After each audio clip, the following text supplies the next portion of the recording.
සුබ දවසක් කියලා පිළිගන්නවා අදත් ඔයාලා හැමදෙනාම Lanka job guide YouTube channel එකට. ඉතින් වෙනද වගේම අදත් ඔයාලට ලංකාවේ අලුතෙන්ම නිකුත් වුණ රැකියා සම්බන්ධයෙන් තමයි මේ වීඩියෝ එක අරන් එන්න බලාපොරොත්තු වෙන්නේ. ඉතින් මේ අවස්ථාව ලබා දීලා තියෙන්නේ ශ්‍රී ලංකා පොලිස් දෙපාර්තමේන්තුව විසින්. ඉතින් ශ්‍රී ලංකා පොලිසියේ විශේෂ කාර්ය බලකාය සඳහා මේ වෙනකොට රැකියාංශ කිහිපයක් සම්බන්ධයෙන් ගැසට් කරලා තියෙනවා. ඉතින් අන්න ඒ රැකියාංශ සම්බන්ධයෙන් ඔයාලව දැනුවත් කරන්න වගේම ඒ හා සම්බන්ධව තියෙන සියලු තොරතුරු ඔයාලට අරන් එන්න තමයි මේ විදිහට වීඩියෝ එකක් කරන්න බලාපොරොත්තු වෙන්නේ. ඉතින් මේ වෙනකොට රැකියාංශ 3ක් ගැසට් කරලා තියෙනවා. ඉතින් ඒ රැකියාංශ වලට ඔයාට යන්නේ කොහොමද? ඒ වගේම ඔයාට අවශ්‍ය කරන සුදුසුකම් මොනවද කියන කාරණාව සම්බන්ධයෙන් මම ඔයාලව දැනුවත් කරන්නම්. ඉතින් මේකෙදි පළමුවෙනි රැකියා කාණ්ඩය වෙන්නේ පොලිස් කොස්තාපල් රියදුරු කියන රැකියා කාණ්ඩය. ඉතින් මේකෙදි ඔයාට වයස අවුරුදු 18ත් වයස අවුරුදු 28ත් කියන වයස් සීමාවේ ඉන්න ඔයාට අයදුම් කිරීමේ හැකියාවක් තියෙනවා. ඉතින් ඔයාට අපොස සාමාන්‍ය පෙළ විභාගයෙන් ගණිතය හා මාධ්‍ය භාෂාව ඇතුළුව දෙවරකට නොවැඩි වාර ගණනකදී සාමාන්‍ය පෙළ සාමාන්‍ය සමාර්ථ දෙකක්වත් ඒ වගේම විෂයන් 6කින් සමත් වෙලා තියෙන්න ඕන කියන එක දක්වලා තියෙනවා. ඒ වගේම උස අඩි 5යි අඟල් 2කට නොවැඩි වෙන්න ඕන කියලා තියෙනවා. පපුව අඟල් 30ට ඊට වඩා වැඩි වෙන්න ඕන කියලා සඳහන් කරලා තියෙනවා. ඒ වගේම විවාහක අවිවාහක බව සඳහන් කරලා තියෙනවා. අවිවාහක විය යුතුයි කියන කාරණාව මේකෙදි විශේෂයෙන්ම සඳහන් කරලා තියෙනවා. ඒ වගේම ඔයාට සැහැල්ලු මෝටර රථ හෝ බර වාහන පැදවීමේ වළංගු රියදුරු බරපත්‍රයක් තියෙන්න ඕන කියන එක මේ රැකියා කාණ්ඩය තියෙන සුදුසුකම් විදියට දක්වලා තියෙනවා. ඉතින් ඊළඟ රැකියා කාණ්ඩය වෙලා තියෙන්නේ පොලිස් කොස්තාපල් කාන්තා කියන එක. ඉතින් මේකත් බඳවා ගැනීම කරන්නේ ශ්‍රී ලංකා විශේෂ කාර්ය බලකායට. ඉතින් මේකෙදිත් ඔයාට වයස අවුරුදු 18ත් වයස අවුරුදු 24ත් කියන වයස් සීමාවේ ඉන්න ඔයාට අයදුම් කිරීමේ හැකියාවක් තියෙනවා.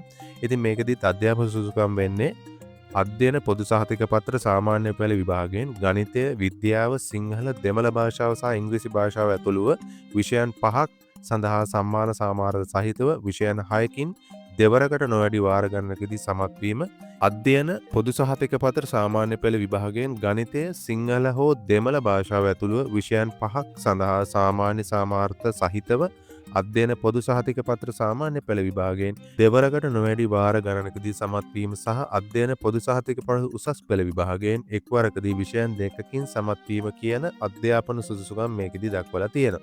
ඒ වගේම කායික සුදුසුකම් විදිහට උස අඩි 5යි අඟල් 1ක් හෝ ඊට වැඩි විය යුතුය. ඒ වගේම අවිවාහක කාන්තාවක් වෙන්න ඕන කියලා මේකෙදි විශේෂයෙන්ම දක්වලා තියෙනවා. ඉතින් මෙන්න මේ සුදුසුකම් ටික තමයි ඒවා කාන්තා පොලිස් කොස්තාපල් රැකියා කාණ්ඩයට අවශ්‍ය කරන සුදුසුකම් විදියට දක්වලා තියෙන්නේ. ඉතින් ඊළඟ රැකියා කාණ්ඩය වෙන්නේ පොලිස් කොස්තාපල් පිරිමි කියන රැකියාංශය. ඉතින් මේකත් විශේෂ කාර්ය බලකාය සඳහාමයි බඳවා ගැනීම කරන්නේ.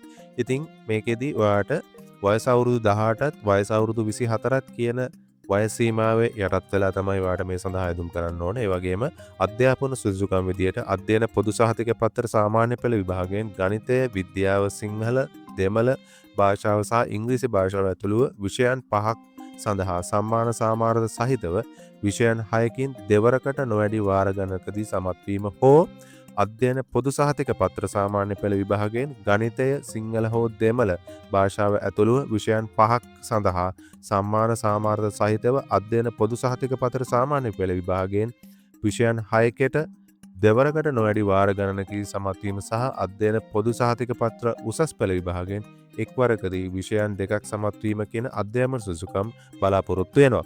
ඒ වගේම කායික සුදුසුකම් විදියට උස අඩි 5ක් අඟල් 4කට නොවැඩි වෙන්න ඕන කියලා දක්වලා තියෙනවා. වගේම පපුව හුස්ම නොවල්ලා අඟල් 30ක් සමන්විත වෙන්න ඕන කියලා තියෙනවා. ඒ වගේම අවිවාහක පුද්ගලයෙක් වෙන්න ඕන කියලා දක්වලා තියෙනවා. ඉතින් මෙන්න මේ රැකියා කාණ්ඩ 3 සඳහා අවශ්‍ය කරන සුදුසුකම් හා අවශ්‍ය කරන වයස සීමාවන් මම ඔයාලට පැහැදිලි කළා. ඉතින් ඊළඟට දක්වලා තියෙනවා ඔයා මේ රැකියාව සඳහා අයදුම් කරනකොට ඔයාට අයදුම් පත්‍රය වගේම ඔයාට සබ්මිට් කරන්න ඕනේ ඩොකියුමන්ට්ස් මොනවද කියන කාරණාව සම්බන්ධයෙන්. ඉතින් මේකෙදී ඔයාලට සුදු පැහැති පසුබිම ගන්නා ලද පාස්පෝර්ට් ඡායාරූපයක් අනිවාර්යයෙන්ම සබ්මිට් කරන්න ඕනේ. ඒ වගේම උපැන්න සහතිකය, ජාතිකයේ හැඳුනුම්පත, අධ්‍යාපන සහතිකය, ඒ වගේම වළංගු රියදුරු පත්‍රය කියන ඩොකියුමන්ට්ස් ටික ඔයා සබ්මිට් කරන්න ඕනේ. ඉතින් මේකෙදී ඔයාලට මේ ඩොකියුමන්ට් ටික සබ්මිට් කරන්න ඕනේ police.lk කියන වෙබ්සයිට් එක හරහා. ඉතින් ඒකේ ලින්ක් එකත් මම ඩිස්ක්‍රිප්ෂන් එකේ දාලා තියන්නම්. ඔයාලට පුළුවන් ඒ ලින්ක් එකට ගිහිල්ලා මේ අදාළ ඇපලිකේෂන් එක වගේම වාට අදාළ ඩොකියුමන්ට්ස් එක සබ්මිට් කරන්න ඕනේ. ඉතින් මෙන්න මේ කාරණා ටික තමයි මේ විදිහට වාට පොලිසිය රැකියාවකට යන්න අවශ්‍ය කරන්න වගේම වාට මේ සඳහා අවශ්‍ය කරන ඩොකියුමන්ට් තමයි මම ඔයාලට අරන් ආවේ. ඉතින් මේකේ අයදුම්පත් බාර ගන්න අවසාන දිගේ වෙන්නේ 5 වෙනි මාසේ 8 වෙනිදා. ඉතින් ඊට කලින් ඔයාගේ අයදුම්පත යොමු කරන්න කියලා ඔයාලට ආදරයෙන් ඉල්ලනවා. ඉතින් වෙනද වගේම අදත් ඔයාලට ඉතාම වැදගත් රැකියාව අවස්ථාවක් තමයි මම ඔයාලට අරන් ආවේ. ඉතින් මම හිතනවා ඔයාලට ගොඩක් වැදගත් වෙන්න ඇති කියලා. ඉතින් ඔයාලටත් මේ හා සම්බන්ධ සුදුසුකම් තියෙනවා නම් ඉතාම ඉක්මනින් අයදුම් කරන්න. මොකද විශාල සංඛ්‍යාවක් මේ වෙනකොට මේ රැකියාව සඳහා අයදුම් කරනවා. ඉතින් ඔයාලටත් අවස්ථාව තියෙයි ඉතාම ඉක්මනින් මේ සඳහා අයදුම් කරන්න. ඉතින් අදට ගිහින් එන්න. ඔයාලා හැමෝටම ගොඩක් ස්තුතියි.